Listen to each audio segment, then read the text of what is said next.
कृष्णा भक्ति चैनल में आपका स्वागत है। इस वीडियो को लाइक करें, चैनल को सब्सक्राइब करें और बेल आइकन दबाएं।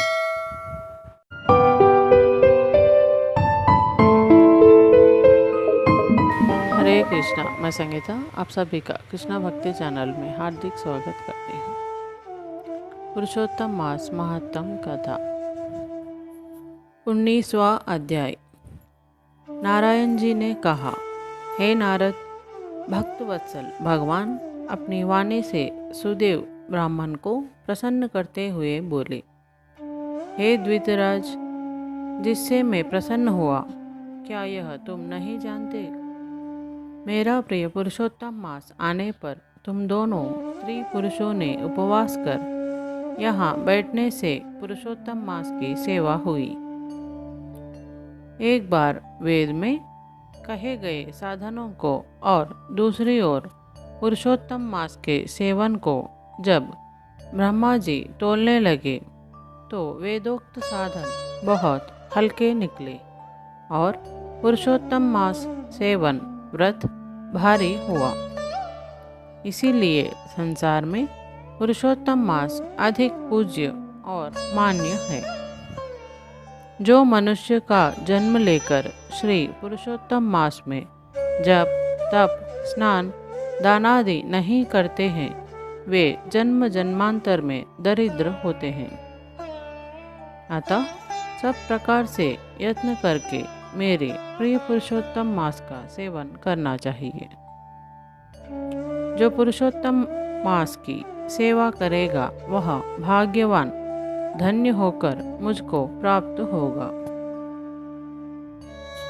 श्री नारायण बोले, इस प्रकार हे मुने, जगदीश्वर कृष्ण भगवान ऐसा कहकर तत्काल गरुड़ पर चढ़कर अत्यंत पवित्र वैकुंठ लोक को चले गए।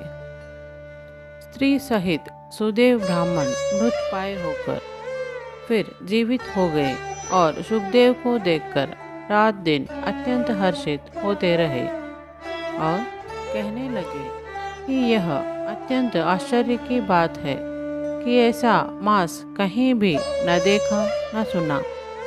इस प्रकार आश्चर्ययुक्त होकर वह सुदेव ब्राह्मण अत्यंत श्रद्धायुक्त होकर पुरुषोत्तम मास का सेवन करने लगा। ऋषि वाल्मीकि कहते हैं, वहीं तुम राजा दृढ़धन्वा विख्यात हुए। हे राजन, पुरुषोत्तम मास के सेवन से संपूर्ण ऋषियों के भोगने वाले हुए। हे राजन, जो तुमने मुझसे पूछा था सो मैंने सब तुम्हें बतलाया और पूर्व जन्म में जो सुखदेव तुम्हारा पुत्र था वही तोता था। हरि ने उसको जिलाया और सुखदेव नाम से विख्यात किया। वह सुखदेव 12,000 वर्ष तक आयु भोग कर वैकुंठ को गया। वही सुखदेव वन के सरोवर में बड़ के वृक्ष पर बैठकर संसार सागर में डूबे हुए विषय रूपी सर्प से तुम जो अपने पूर्व जन्म के पिता को देखकर कृपा से युक्त हो चिंतन करने लगा कि यदि मैं इस राजा को बोध नहीं कराऊंगा तो मेरा भी अपराध हो जाएगा। इस प्रकार मेरा इन श्रुति के वचनों को मानना वृथा हो जाएगा। इसलिए मुझको अपने पूर्व जन्म के पिता का उपकार अवश्य करना चाहिए। ऐसा सोचकर ही उस तोते ने तुमको ज्ञान दिया। अथ श्री 19वां अध्याय समाप्तम। जय बोलो कृष्ण कन्हैया लाल की जय। व्रत त्योहार धर्म से जुड़े वीडियोस, रुचि रुचि भोग रेसिपीज और लड्डू गोपाल सेवा भक्ति रिलेटेड वीडियोस के लिए चैनल को जरूर सब्सक्राइब करें, बेल आइकन को प्रेस करें।